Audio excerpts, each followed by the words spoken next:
আবাসিক মাদ্রাসাগুলোতে বিশেষ করে হাফিজি মাদ্রাসা ছাত্রদের দ্বারা খেদমতের নামে শিক্ষকের কাপড় ধোয়া, প্লেট ধোয়া, রুম পরিষ্কার করা, শরীর টিপানো, মাসাজ করানো, এমনকি নিজের বাড়িতে নিয়ে কাজ করানো হয়, এটা কি জায়েজ আছে? দেখুন ভাই, ছোট শিশুদেরকে তাদের তাদের সাথে যায় এরকম ছোটোখাটো কাজ, বাবা এই জিনিসটা দাও, এই জিনিসটা করো, এরকম কোনো কাজের কথা তাদেরকে বলা যেতে পারে শর্ত সাপেক্ষে। প্রথম কথা হলো, অভিভাবকের তরফ থেকে যদি এ ব্যাপারে কোনো প্রকার আপত্তি না থাকে। দ্বিতীয় কথা হলো, সন্তানকে শুধুমাত্র শেখাবার জন্য আদব, শিষ্টাচার, তাহলে এটুকু করা জায়েজ আছে। কিন্তু অনেক মাদ্রাসা, বিশেষ করে হেফজখানাগুলোতে যে পরিমাণ কাজ করানো হয়, যেমন কাপড় চোপড় ধোয়ানো, তাদের সঙ্গে যায় না, তাদের উপরে বোঝা হয়, এই ধরনের কাজও করানো হয়।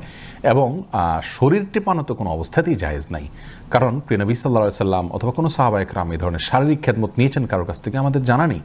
অতএব এ ধরনের কাজে তাদেরকে ব্যবহার করা, বিশেষ করে শারীরিক যে খেদমত, শরীর টেপানো ইত্যাদি, এটা সম্পূর্ণ গুনাহের কাজ।